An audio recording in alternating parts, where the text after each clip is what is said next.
Boa noite, boa tarde, bom dia para você que está escutando o nosso podcast.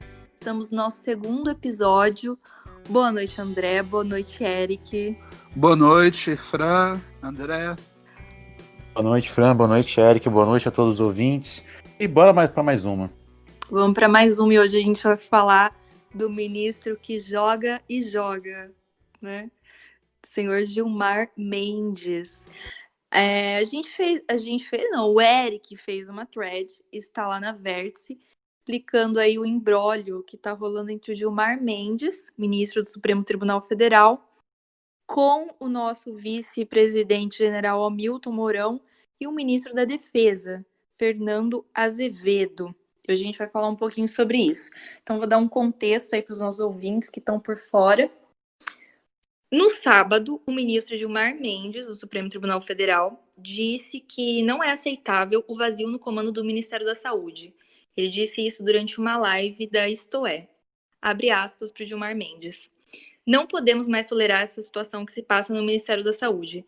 Pode-se ter estratégia e tática em relação a isso. Não é aceitável que se tenha esse vazio no Ministério da Saúde. Pode até se dizer, a estratégia é tirar o protagonismo do governo federal, é atribuir a responsabilidade a estados e municípios. Se for essa a intenção, é preciso se fazer alguma coisa. Isso é ruim, é péssimo para a imagem das Forças Armadas. É preciso dizer isso de maneira muito clara. O Exército está se associando a esse genocídio. Não é razoável. Não é razoável para o Brasil e é preciso pôr um fim nisso. O Ministério da Saúde está sem titular desde a saída do Nelson Taik, em 15 de maio, que ficou menos de um mês no cargo após substituir o Luiz Henrique Mandetta.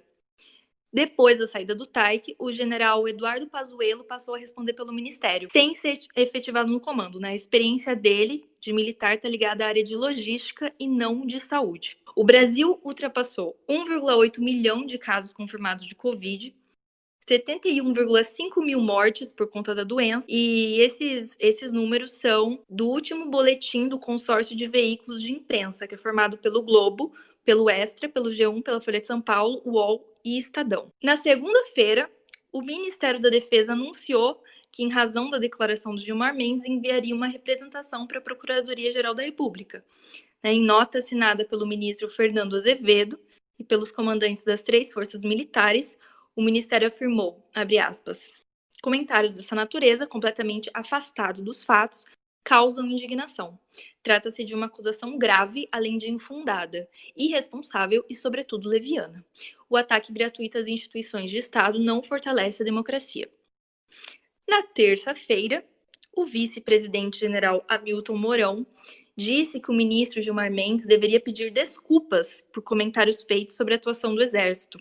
Disse que ele deveria pedir desculpas se ele tivesse grandeza moral. O Gilmar respondeu, disse que não atingiu a honra do Exército, nem da Marinha, nem da Aeronáutica. Ele emitiu uma nota dizendo que, abre aspas, apenas refutei e novamente refuto a decisão de se recrutarem militares para a formulação e execução de uma política de saúde, que não tem se mostrado eficaz para evitar a morte de milhares de brasileiros. Na terça-feira mesmo, o Ministério da Defesa protocolou na Procuradoria-Geral da República uma representação contra o Gilmar Mendes.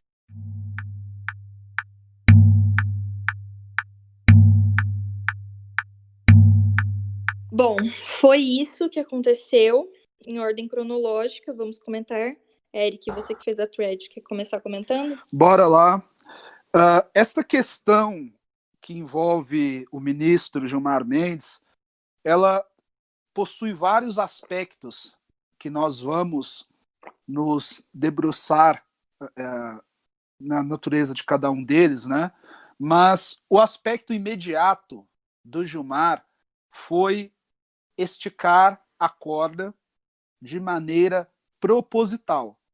Quando um ministro do Supremo, como Gilmar, que é também um personagem político, um sujeito que se move com muita desenvoltura pelos corredores do poder em Brasília, ele chama para si estes holofotes, né, quando ele se coloca no centro desta polêmica, não se pode dizer que houve um excesso de fala ou que ele jogava descoberto, né?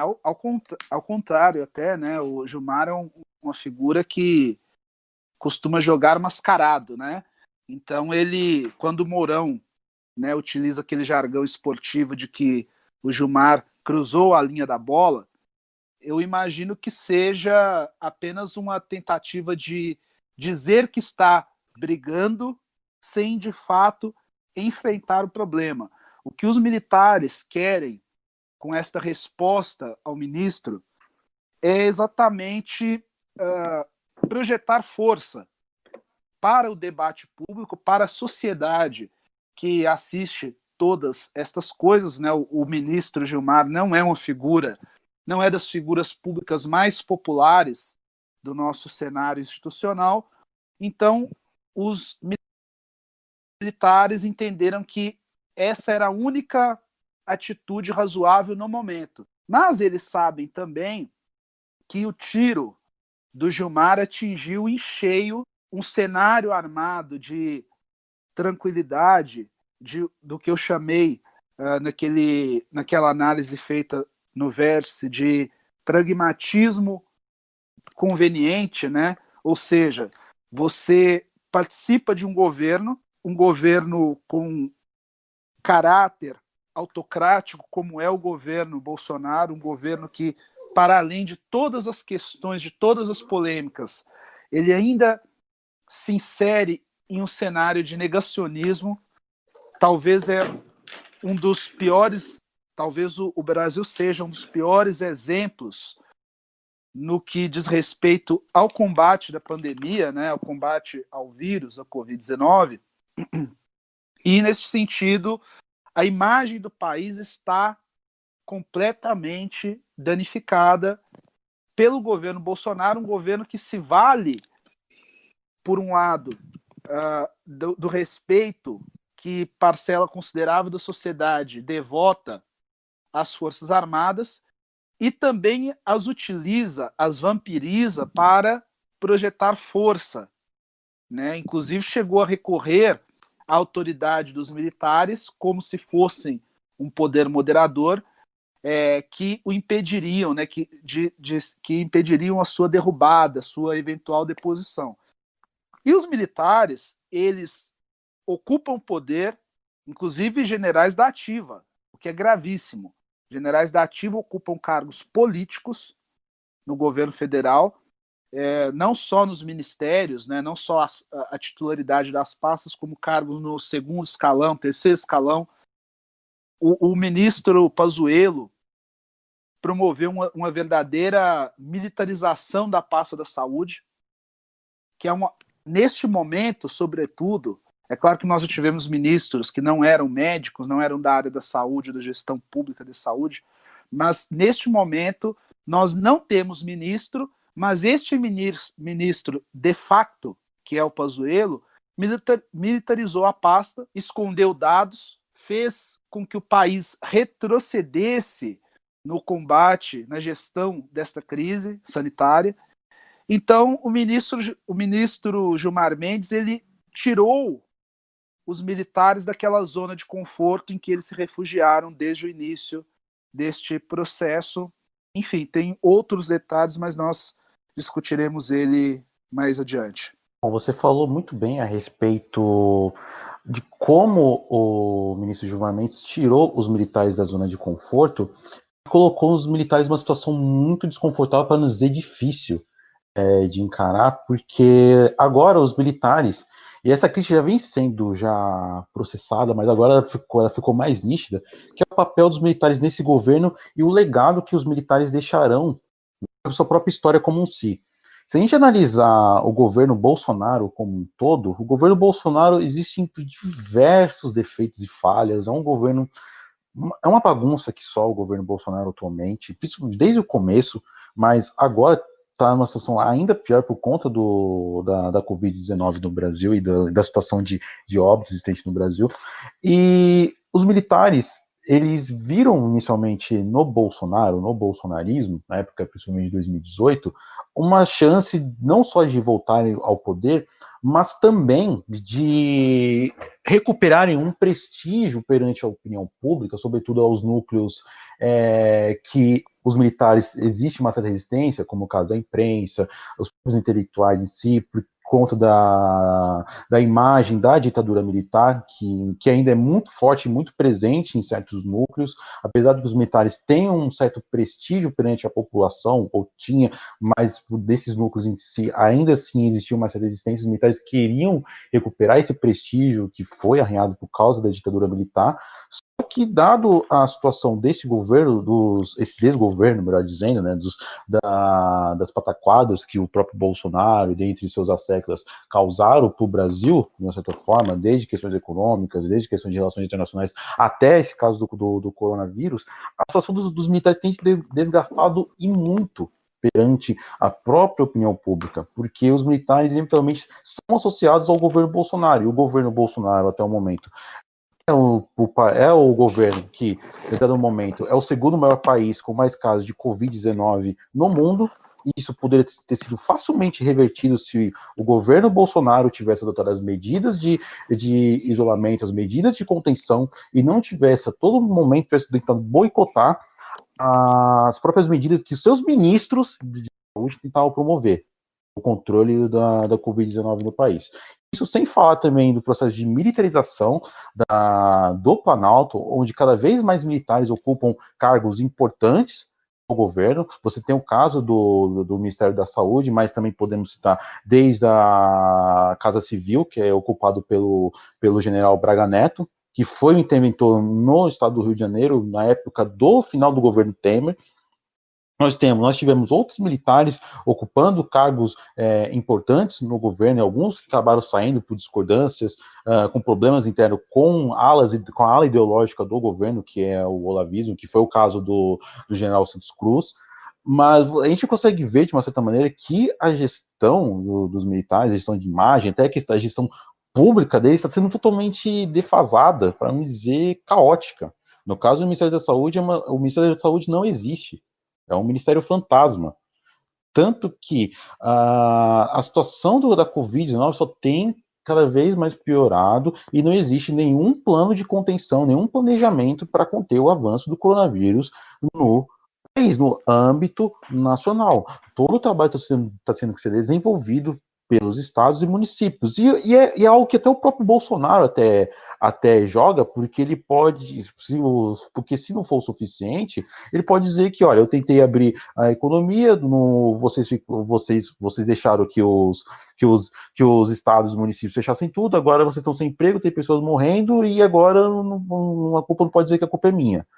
Mais ou menos o Bolsonaro joga isso. E foi exatamente a fala que o Gilmar Mendes deu, quando ele declarou que, se for essa a intenção, as Forças Armadas estão inevitavelmente se associando a um genocídio. E, por mais que, às vezes, a palavra genocídio pode parecer uma fala exagerada, hiperbólica, a gente tem que dizer o seguinte: existe um crescimento vertiginoso da Covid-19 no país, simplesmente nas classes mais pobres. Essas classes mais pobres são pretos, são pardos, e também tem a questão indígena, porque os indígenas também estão sofrendo com a questão da Covid-19, e também com problemas relacionados a terras, também de recursos que o governo não está distribuindo para essas comunidades indígenas. Então existe todo um problema estrutural, até logístico, que o governo, não vou dizer que intencionalmente possa estar criando, porque eu estou sendo levando em falar isso, mas que existe um problema que o governo inevitavelmente está causando, ou incompetência, ou seja o que for, e que inevitavelmente vai chegar a uma situação onde os grupos mais marginalizados, os grupos com menor assistência por parte do Estado, vão ser vitimizados. E isso não vai ser por falta de aviso. Existe todo um trabalho cuidadoso que está revelando esse tipo de situação, e o governo não toma nenhuma atitude. Ou não toma atitude porque é fraco, ou não tem capacidade, ou toma atitude porque não quer. Então, estamos chegando numa situação onde, inevitavelmente, o governo Bolsonaro, o próprio presidente Bolsonaro, pode ser, não vou dizer que isso vai acontecer, mas pode ser que possa ser acusado no Tribunal Internacional por crime de genocídio, como bem também situou o próprio jornalista historiador Pedro Doria, porque essa é uma situação que pode ser muito facilmente levantada num Tribunal Internacional. E deve, né? E deve ser levantado num Tribunal Internacional, porque eu não acho que é um exagero falar que existe uma intenção, lógico, eu não estou dizendo aqui que o governo quer que as pessoas morram, mas ele não está se esforçando para evitar que as pessoas morram. Muito pelo contrário. Muito pelo contrário. O Bolsonaro está o tempo todo incentivando aglomerações, né? A gente já falou no primeiro episódio, quem não escutou, escute. Nós falamos sobre a situação do Bolsonaro com Covid e como ele, de certa maneira, ele debocha da população o tempo todo. Né? Afinal de contas, ele tem os melhores médicos, ele vai ter acesso aos melhores serviços de saúde, não é? Enquanto a população preta, pobre, marginalizada, não pode sequer se dar o luxo de fazer um isolamento como deve ser feito, porque o governo não consegue nem pagar a mixaria, né, a esmola que eles resolveram, digamos assim, dar, como se eles estivessem fazendo algum favor, né, para a população depois de muita pressão do Congresso, porque se dependesse, vamos lembrar aqui que o Bolsonaro e o Paulo Guedes queriam apenas um auxílio de R$ 200, como se fosse possível sobreviver no Brasil com R$ 200. Depois de muito esforço, pressão de setores da sociedade, de parlamentares da oposição, que esse valor subiu para R$ 600. Ainda assim, gente, não dá para sobreviver um mês no Brasil.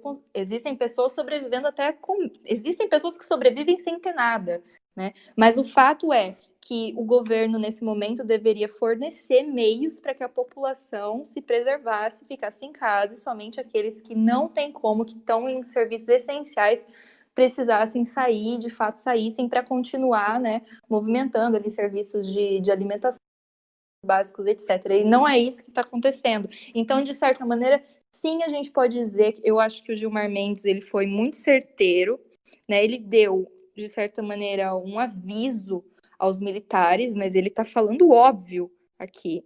É óbvio que se as Forças Armadas estão participando do governo, o governo é um desastre. As Forças Armadas, o Exército, se deixa, né, ser enquadrado nessa situação, onde um militar assume a pasta da saúde e não trabalha, porque vamos pegar uns dados aqui, são dados do painel de orçamento federal, dos quase 40 bilhões de reais que o governo federal reservou para o Covid, né, para medidas contra a pandemia, até agora só foram gastos menos de 1/3. Então, quer dizer, existe esse recurso não está sendo aplicado. E qual é a justificativa para isso? Qual seria a justificativa do Eduardo Pazuello para isso? Para não estar utilizando o recurso que o governo dispõe para essas medidas. Exatamente. Eu só puxo a atenção ao que o André comentou agora a respeito das responsabilidades do governo brasileiro serem denunciadas nas cortes internacionais, em especial a Haia, né, que diz respeito a crimes contra a humanidade. E aqui eu acho que este é o principal medo dos militares, porque tem um pulo do gato aqui. Uma coisa é um opositor de esquerda acusar o governo de ser genocida. Uma coisa é um jornalista, um analista político interno, em um ambiente controlado, fazer esta acusação.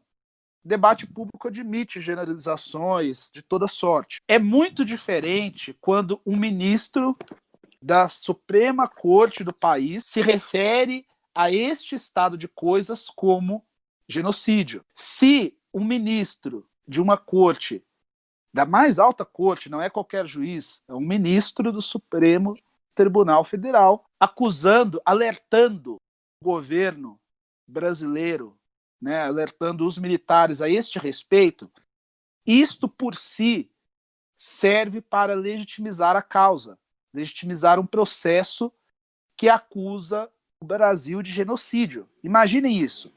Imaginem o governo brasileiro acusado de genocídio, já há uma denúncia no Tribunal Penal Internacional a este respeito, foi apresentada pelo PDT. Imaginem que, no meio da investigação, eles encontrarão a fala do Gilmar Mendes, fazendo um alerta. E tem outro aspecto aqui.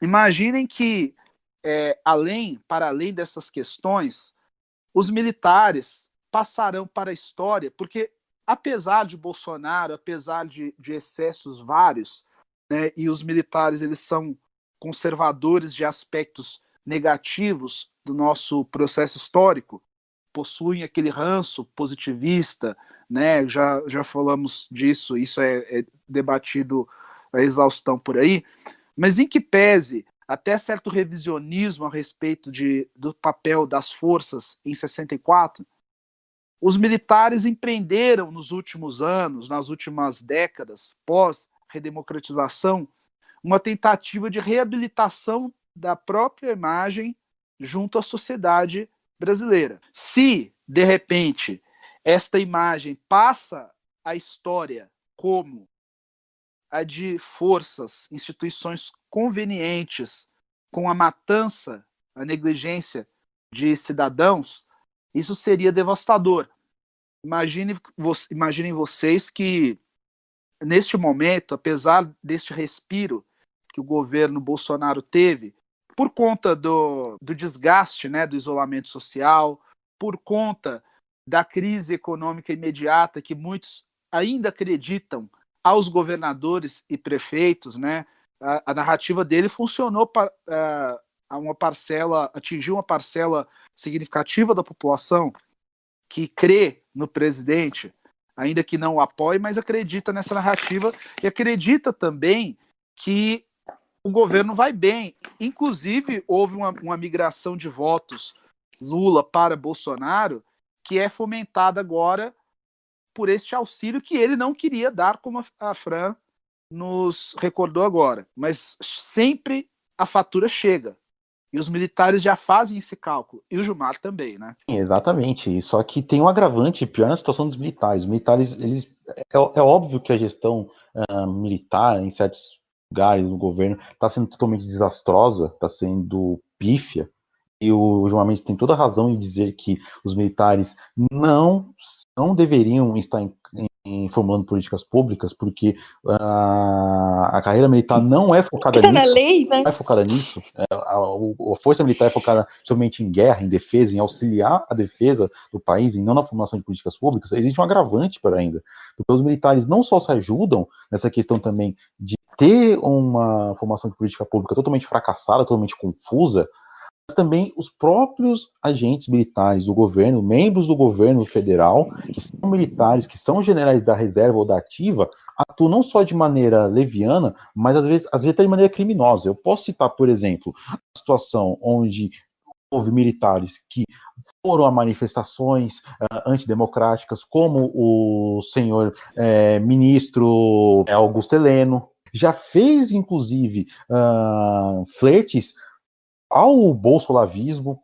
Tem que ser dito, ele é um membro bastante ativo entre os militares que foram cooptados pelo bolsolavismo. Ele que seria uma figura, era tida como uma figura anteriormente, uma figura de calma, de tranquilidade, de serenidade, e hoje ele se tornou uma figura totalmente alinhada a esse núcleo ideológico do governo que prega todo o radicalismo. A gente não se esqueçamos daquela vez onde o filho do presidente, o Eduardo Bolsonaro, disse que se houvesse manifestações no Brasil, isso no ano passado, fossem semelhantes ou até piores que estavam acontecendo no Chile, manifestações violentas que ocorreram no Chile, talvez fosse até necessário a volta de um AI-5. Ele deixou isso, ele falou isso, o Eduardo Bolsonaro, em um vídeo, em uma entrevista que ele deu à jornalista Neda Nagli. Mas, no caso, o próprio general Heleno disse que numa eventual AI-5 teria que ser muito bem estudado isso. Como assim? Como assim, ministro? Aí você não só vê o ministro o general Heleno, você tem o ministro da Defesa também, que faz esse tipo de sobrevoa manifestação antidemocrática com o presidente, participa de manifestações que se pedem fechamento do STF, fechamento do Congresso, Então, eu deixo a seguinte pergunta: que imagem os militares querem deixar para as próximas gerações como instituição, se associando a um governo que é um governo abertamente autocrático, é um governo que flerta muitas vezes com discursos golpistas? Isso tem que ser dito. O governo Bolsonaro, em muitos momentos, deu várias declarações golpistas, tanto por membros do próprio governo, quanto com pessoas associadas ao governo. Também já deu esse tipo de declaração golpista. Então, qual é o legado, qual é a imagem que os militares, que as Forças Armadas querem deixar? Querem se mostrar uma instituição com capacidade de promover uma prosperidade, dado esse histórico de membros das Forças Armadas que estão associados a esse governo, que é um governo bagunça que só? Eu queria fazer um disclaimer aqui sobre o general Heleno, né? O André comentou que ele era tido como uma figura serena. Eu discordo nesse ponto, porque a gente tem que recordar aqui que o general Heleno, ele participou em 2005 de uma operação no Haiti, que era chamada Punho de Ferro, e o relatório oficial dessa operação insinuava ali que o saldo final eram 6 mortes, mas uma investigação jornalística da Reuters entrevistou diplomatas, etc., e parece, né, que depois, na verdade, desculpa, me engano, houve a reportagem da Reuters e depois o Wikileaks revelou que foram disparados ali 22 mil tiros e que possivelmente mais de 70 mulheres e crianças morreram, e esse evento foi considerado um massacre, né? É um ponto de controvérsia, digamos assim, que existe na carreira do Sim. general Heleno, mas ele também não é, ele é uma pessoa que ele mesmo se manifestou sobre a fala do Gilmar Mendes, né? Ele se manifestou endossando ali a postura do Fernando Azevedo e tal. Então ele tem se mostrado desequilibrado Sim. há algum tempo. No caso, eu falo que ele era Ele tido uma chegou figura serena por parte de algumas pessoas da imprensa, inclusive. É que são tantas pessoas totalmente desequilibradas no governo Bolsonaro que até mesmo o Augusto Heleno, perto dessas outras pessoas, parece ter algum equilíbrio. Mas não é o caso. Eu acho que aqui eu queria colocar a seguinte questão. O bolsonarismo, né, o governo Bolsonaro já é um governo militar. Eu não consigo entender como pode as Forças Armadas, né, endossarem ou terem achado em algum momento que seria uma boa maneira de se redimirem historicamente por causa da ditadura militar, ocupando cargos no governo Bolsonaro, né? Então, parece que eles deram um tiro no próprio pé, porque o saldo final do bolsonarismo vai cair na conta dos militares, porque o governo Bolsonaro já está altamente militarizado. Eu tenho alguns dados aqui que são dados de um levantamento do Drive, que é a newsletter do Poder 360, é uma newsletter que eles têm ali exclusiva para assinantes, e eles fizeram um levantamento em março sobre o número de integrantes das Forças Armadas da ativa, que estão em órgãos da administração federal. Eles apontaram que aumentou em 43% o número de integrantes das Forças Armadas ativas de 2018 até 2019, sendo um total de 2.897 pessoas que são integrantes das Forças Armadas e estão ocupando cargos. São 1.595 o total de militares que são do Exército, 680 da Marinha e 622 da Aeronáutica. Né? Eu não sei eu não tenho aqui uma comparação desses números com os governos anteriores e nem com o período militar, mas existe a possibilidade de que existam mais militares ocupando cargos no governo Bolsonaro do que durante o próprio período de ditadura militar. Né? A gente vai ficar sabendo desses números com mais detalhes, porque no mês passado o ministro Bruno Dantas, do Tribunal de Contas da União, ele fez um pedido, né, para apurarem quantos militares estão ocupando cargos civis no governo federal, os militares da ativa e da reserva, né? E então a gente deve saber, né? Isso aí deve estar sendo levantado. E o ministro Bruno Dantas, ele inclusive explicou no pedido dele que era importante que a sociedade soubesse exatamente quantos militares ativos e inativos ocupam atualmente cargos civis, porque existe um alto risco de desvirtuamento das Forças Armadas. E é isso que, de certa maneira, a gente está vendo acontecer. Né? Vocês acham que a gente já pode dizer que o governo Bolsonaro é um governo militar ou não? Na verdade, eu diria que é um governo miliciano. E eu não quero aqui partir para aquela acepção mais política deste termo, que é empregada comumente quando se trata de governo Bolsonaro, mas há uma questão aqui. Primeiro, que forças em democracias, o exército, ele serve, as forças regulares, elas servem ao Estado, servem para garantir a unidade territorial, defender os cidadãos, etc. No governo Bolsonaro, eles servem como mero acessório, como uma fachada que confere credibilidade, como eu falei na afirmação anterior.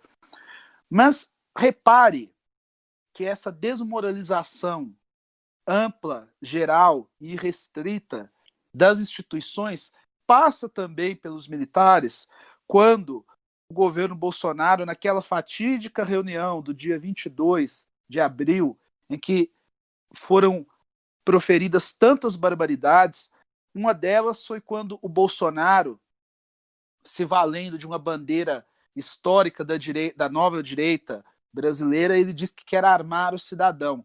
Mas repare, ele não fala em conceder o direito ao armamento. Ele não fala em direitos, ele fala em armar os cidadãos, que, se compararmos com o conceito latino-americano, foi exatamente o que foi feito na Venezuela, que houve esse rebaixamento e aparelhamento das forças regulares. Da mesma forma, o Bolsonaro, quando ele faz essa cooptação de militares, né? Primeiro que nós temos aqui aspectos pessoais, eu acho que a gente pode discutir mais adiante, né? Mas ele foi um péssimo militar, né? O Villa, o historiador Marco Antônio Villa, sempre nos lembra que ele foi um péssimo militar, saiu com desonra do exército, muitos de seus colegas de turma ascenderam na carreira e ele terminou a vida como virou capitão quando foi para a reserva. Então, você percebe aqui que tem um método de desmoralização. E quando o Bolsonaro desmoraliza as instituições, ele desmoraliza o Legislativo, desmoraliza o Supremo, desmoraliza as polícias, quando ele deseja transformá-las em milícias que funcionem como linhas auxiliares nos estados para coagir governadores, ele desmoraliza as instituições militares e a própria presidência da República. Qual é a única figura que permanece no mesmo lugar? O próprio Bolsonaro. Afinal de contas, se ele rebaixou todo mundo, ele permanece no mesmo lugar. Então, é um projeto autocrático e esta cooptação tão vergonhosa das forças institucionais, das forças regulares, ela só atende à agenda do Bolsonaro. Os militares, eles têm uma aspiração de origem positivista, né? É uma ideologia aí do Auguste Comte, né? Que é acolhida pelas forças militares no Brasil, ainda no Império. Nós temos esse histórico com o movimento tenentista, aliás, com a própria República Brasileira, nós temos essa tentativa de protagonismo. Imaginem que o Brasil, a América Latina inteira, governada por caudilhos, muitos deles com aspectos militares, né? Então, os militares brasileiros também arrogavam para si esse protagonismo. Tivemos a escola da Praia Vermelha, né? Teve que ser fechada, porque era golpista, toda a turma ali era golpista, professores, todo mundo. Né? E os próprios governos, se não me engano, o governo Vargas, não, foi antes disso, teve que fechar a escola da Praia Vermelha, porque era um antro golpista. Militares de várias tendências, o Prestes, a Juarez Távora, todos eles queriam mandar na política sem respeitar a Constituição, sem passar pelo crivo do voto. Se achavam cidadãos superiores aos demais. E o Bolsonaro é um produto disso com notas de psicopatia.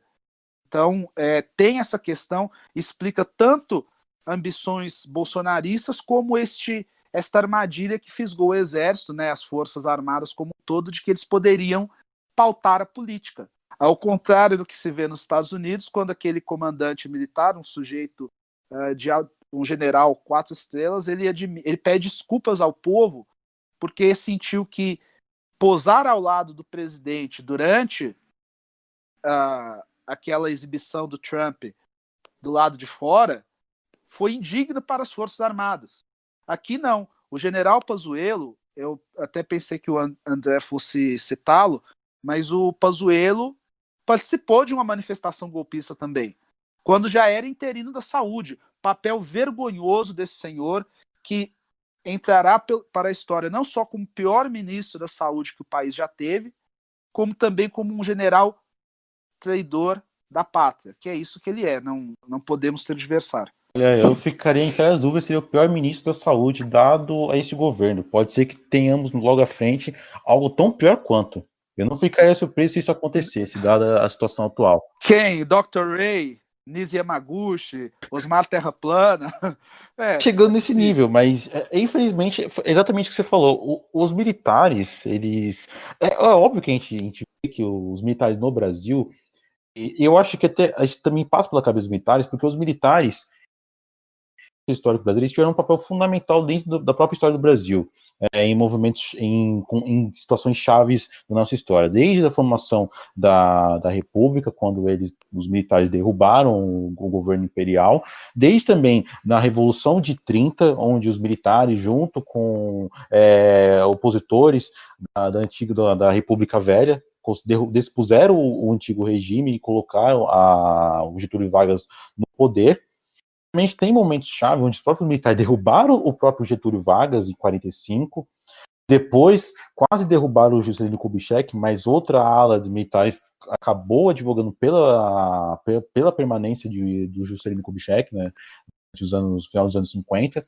E depois tivemos o caso do golpe de 64, que instaurou a ditadura militar no Brasil. Então a gente consegue sempre ver desde do final do século XIX até o século XX, até hoje, os militares têm um papel muito ativo na situação do Estado brasileiro, né? E eu acho que isso também passa pela própria cabeça dos militares, que ele tem um papel primordial dentro da dinâmica da política do Brasil.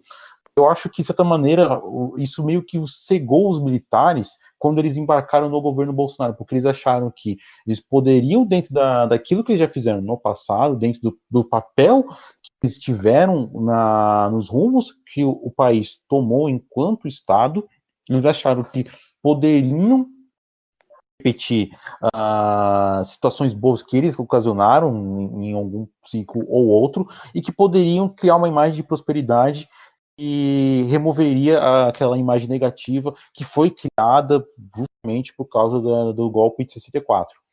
Só que a gente vê hoje que isso foi um tiro no pé, porque os militares, a gente vê cada vez mais os militares se corrompendo pelo projeto bolsolavista, de ataque às instituições, de pseudociência. A gente vê isso muito claramente na própria administração do Ministério da Saúde, onde existe um laboratório de fabricação de cloroquina e hidroxicloroquina, sendo que, vou repetir novamente a informação, que tem que ser repetida, não tem nenhuma comprovação científica que esses dois remédios são capazes de curar ou dar um tratamento de melhor qualidade para pacientes com a Covid-19. Não existe nenhum tipo de comprovação científica para isso. Tanto é que esses dois medicamentos já foram vetados, tanto pela Organização Mundial de Saúde, tanto pelos próprios Estados Unidos, no qual o país onde nosso presidente idolatra, e tanto por outros países ao redor do mundo. Mas os militares se fazem o papel de produzirem também a hidroxicloroquina num processo totalmente obscuro e que precisa ser investigado, sim, pelas autoridades públicas, esse laboratório de hidroxicloroquina. É lamentável que o Exército tenha se reduzido a esse papel, mas também, analisando o histórico, eu acho que inevitavelmente chegaria a essa situação. Eu acho que o erro dos militares já começou no momento que o primeiro militar da ativa aceitou participar de um cargo no executivo, né? Seria muito bom para o Brasil, acho que seria excelente se as Forças Armadas se colocassem no seu lugar, porque os militares, eles não são agentes políticos. Os militares, eles são servidores públicos. E isso é determinação constitucional, né? Eu quero ver um militar querer ensinar direito para o Gilmar Mendes. Inclusive, assisti o comentário do tio Rei sobre isso, e ele fala justamente isso. Vai algum militar agora ensinar direito para o Gilmar Mendes, que é um ministro da Suprema Corte, que tem ali como sua função resguardar a Constituição Federal. E no artigo 142 da Constituição Federal é expresso, primeiro, é vedada a filiação partidária para militar, justamente porque os militares, eles não são agentes políticos. Então, é uma aberração que tenham militares hoje que são da ativas e estão ocupando cargos políticos do executivo. Isso deveria ser um escândalo internacional, né? Mas a gente tem que lembrar que aqui a gente está no Brasil e o Brasil, ele é a República das Bananas do Equador, né? O Brasil do Bolsonaro, ele virou isso, a Republiqueta das Bananas do Equador. Então, o poder político, ele tem que ser civil, né? O papel das Forças Armadas, como o Eric já colocou aqui, tanto no Brasil como em qualquer país democrático de Estado de Direito, é bem claro, né? Repelir invasão do território nacional por forças estrangeiras, é garantir ali a ordem pública, proteger a soberania do país, assegurar a integridade dos três poderes. E aqui a gente tem que lembrar mais uma coisa: a nossa Constituição, ela adota a teoria do Montesquieu, né? Da tripartição dos poderes. E os três poderes que a gente tem são os poderes legislativo, executivo e judiciário. Não tem poder militar. Então, para começo de conversa, os militares não deveriam nem ter aceitado. Militar da ativa não tem que estar no governo. E ponto final.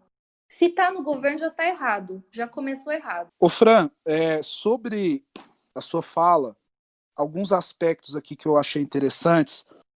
Primeiro, papel constitucional e a presença de militares da ativa no governo, né, no executivo, atuando de forma política. Isso era comum em determinado período histórico em que não havia distinção, né, o Brasil não era uma democracia plena, então, na República Velha, sobretudo, em períodos posteriores, os militares ocupavam cargos políticos e depois voltavam aos quartéis, tudo numa boa. Isso foi mudado pelo Castelo Branco, hein? Não foi nenhum comunista, o Castelo Branco que mudou esta regra. Me causa espanto quando eu vejo que Bolsonaro nomeou uma série de indivíduos para o primeiro, segundo escalão, que estavam na ativa e ninguém da oposição se dignou a procurar o Supremo para que garantisse a Constituição, o Ministério Público, a PGR vendida, acoelhada, né? Nós temos um Procurador-Geral da República que atua como quinta coluna do governo Bolsonaro. Ninguém notou que aquilo era inconstitucional, que feria a relação entre as instituições. Perceba que há um erro gravíssimo aqui. Um outro aspecto ainda é que, no meio desta crise, nós sabemos que, a presença de militares, os militares são indivíduos graduados, enfim. Normalmente, a média dos militares é muito melhor que o Bolsonaro. Né? Os generais, qualquer um deles, em intelecto, está acima do Bolsonaro. Até por aí que é lamentável que alguém como o Heleno ouse falar, com a formação que tem, ouse falar a língua daquele marginal que é o presidente da República. Ele atua como marginal, ele está à margem da lei, logo é um marginal. Estou aqui parafraseando o Vila, né? Mas, enfim, a questão aqui é, estes senhores, eles conspurcam a instituição que eles juraram fidelidade e, felizmente, nós temos vida inteligente nas Forças Armadas, pessoas menos vaidosas, que entendem que isso está errado. Inclusive, esses comandantes que agora demonstram certa indignação, aquilo ali é senso de preservação. Não digo do ministro da Defesa, que já, em diversas ocasiões, se colocou como um sujeito deslumbrado com o poder, né, o ministro Azevedo e Silva. Agora, os militares das três forças, até o momento, agiram de forma muito republicana. Inclusive, dissuadindo publicamente, ainda que de forma, ao meu ver, muito suave, qualquer pretensão golpista por parte do governo. Então, o que me parece é que eles estão agora marcando uma posição com relação à crise em que foram colocados e também colocando ali, tentando estabelecer uma linha de divisão entre governo e Forças Armadas. O ideal é que cobrem agora dos militares da ativa que deixem o governo ou que deixem as forças. São duas possibilidades que eles têm. E eles não ousarão, ninguém aqui, os mais aloprados, não ousarão enfrentar o Supremo, porque o que o militar pode fazer contra o Gilmar Mendes?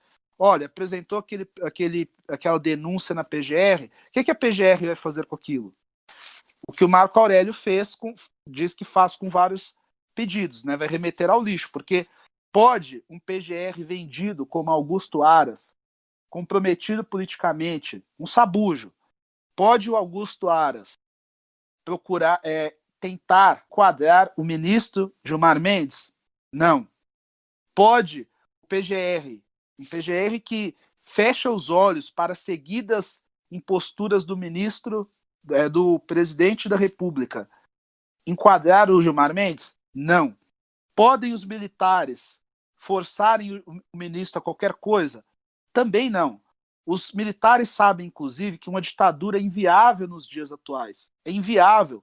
O Brasil não se tornaria só um párrea, como ele estaria sujeito até à intervenção estrangeira, a depender da magnitude da coisa. Então, é praticamente uma Venezuela. Exatamente. Uma Venezuela que vende banana. Essa é a diferença. Exatamente. Aliás, a própria Venezuela, vamos lembrar aqui um episódio muito curioso, que houve ali uma tentativa do Ernesto Araújo e do Eduardo de se fomentar um conflito com a Venezuela, e vários ministros e os comandantes das forças dissuadiram o governo, porque senão o Brasil apanhava, tomava um couro. Mais recentemente, né, agora voltando à crise posta, hoje saiu no Antagonista, em outros veículos, de que apesar de manterem a promessa de acionar o Gilmar na PGR, o Gilmar debochou do processo, disse que eles só se indignaram porque ele bateu na perna quebrada do governo Bolsonaro. Eles tentaram ali conversar com o Toffoli, né, colocar panos quentes na situação. Então, você percebe que eles estão apenas fazendo um posicionamento público que condena a postura do governo Bolsonaro. Então, vai ser muito curioso para os historiadores políticos como se desenrolarão os próximos acontecimentos. Mas aqui eu quero fazer uma ressalva. Então, a gente tem que lembrar que naquela ocasião, quando estavam discutindo a possível cassação da chapa Mourão Bolsonaro, e o Luiz Fux, que também é ministro do Supremo Tribunal Federal, afirmou, né, na ocasião, que as Forças Armadas não eram um poder moderador, que elas não deveriam interferir nos poderes. O governo federal emitiu nota, né, assinada pelo Fernando Azevedo também, que é o ministro da Defesa, dizendo que as Forças Armadas não iriam aceitar nenhum tipo de tomada de poder, de julgamento político, né? Foi tudo assim, não foi nada de forma objetiva, né? Eles deixaram ali nas entrelinhas que talvez, num cenário onde acontecesse o impeachment do Bolsonaro, ou até mesmo da chapa, as Forças Armadas não aceitariam. Né? E a partir daí começou um debate sobre se haveria, né, ou de protegerem o Bolsonaro, ou tentarem proteger o governo dele, caso aconteça impeachment. Como seria isso? Eles não aceitaria como? Não aceitariam como? Se a chapa fosse caçada, eles iam fazer o quê? Eles iam falar, a gente não vai sair do pronto? Seria um golpe, né? Seria Exatamente. Uma tentativa de golpe. Então, assim, as Forças Armadas, elas não estão mais tendo uma postura tão republicana desde... Eu acho que, assim, eles não tiveram postura republicana ao aceitar colocar militares na ativa. Mas nesse momento específico foi... Tô com a data aqui. Foi no mês 6. né? Foi mês passado, inclusive. Então, acontece tanta coisa no Brasil, gente, que parece que isso foi no ano passado, né? Não sei você, Verdade, mas a verdade. sensação minha é que isso aconteceu há muito tempo. Na verdade, foi mês passado. Então, a partir dali, de novo, a sociedade entra naquela instabilidade de não saber se os militares defenderiam, né, os três poderes, a Constituição, ou se tomariam o lado. Porque, querendo ou não, a queda do Bolsonaro também representaria a queda dos militares, a queda de um governo militarizado, né? Então, a gente entrou num. O Brasil está numa situação muito complexa. E nesse período, inclusive, eu cheguei a tuitar, porque foi uma.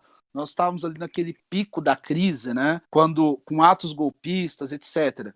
E aí eu reparei o seguinte: não fui o único, óbvio, mas eu reparei que existem facções dentro do exército brasileiro.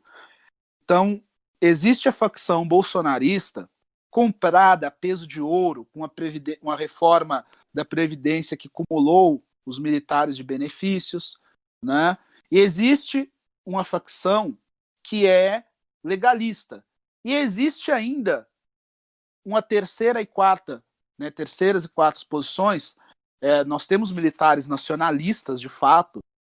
Um exemplo destes talvez seja Paulo Chagas, porque ele chegou a dar uma alfinetada no Heleno naquela ocasião.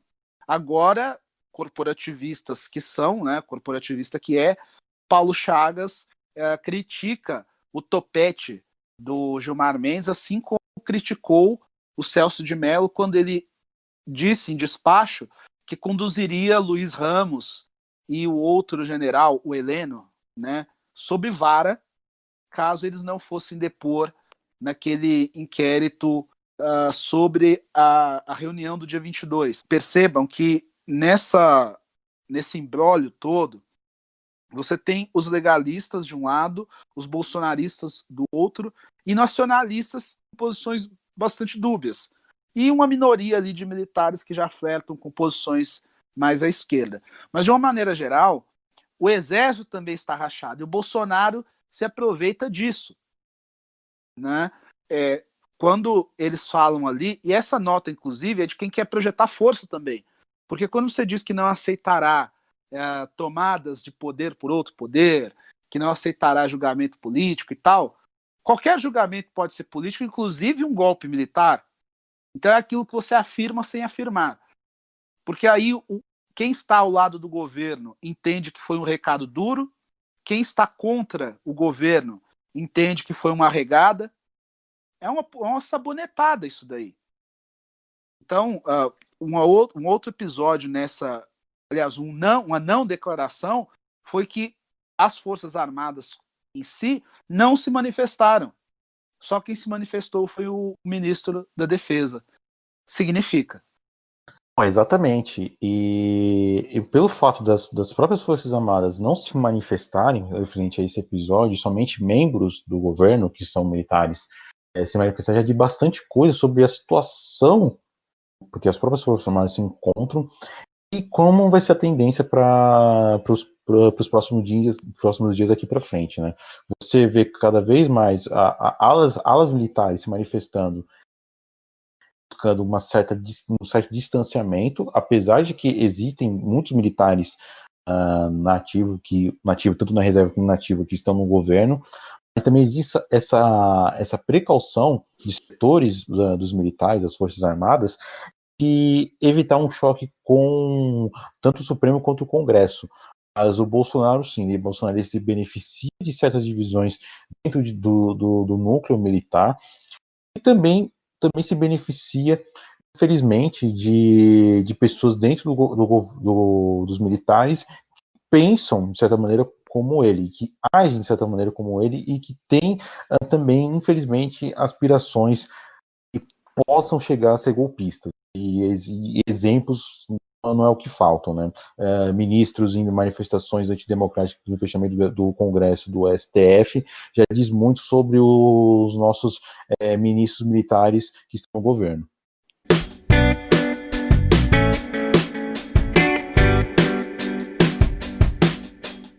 gente, por hoje é isso. Curtam o Vértice nas nossas redes sociais, acompanhem a gente. Nós temos uma página no Instagram, nós temos uma página no Twitter, nós também temos uma página no Medium. Quem não escutou o primeiro episódio do nosso podcast, ele está disponível. Esse episódio, como o primeiro, amanhã já estará disponível em diversas plataformas. A gente vai divulgar isso nas nossas redes sociais. Então, acompanhem a gente nas redes. Sempre tem conteúdo, tem coluna do Eric. Daqui uns dias vão começar a sair as nossas primeiras reportagens, acreditamos nós. Então, é muito importante que você não só acompanhe a gente nas redes, mas mande também o nosso conteúdo para as pessoas que vocês conhecem, para as pessoas que gostam, para ajudar a gente a divulgar o nosso trabalho. Muito obrigada a todo mundo que acompanha, nossos ouvintes. Obrigada, Eric. Obrigado, André. E estamos de volta no sábado. Boa noite. Obrigado a todos, uma boa noite e até uma próxima. Até mais.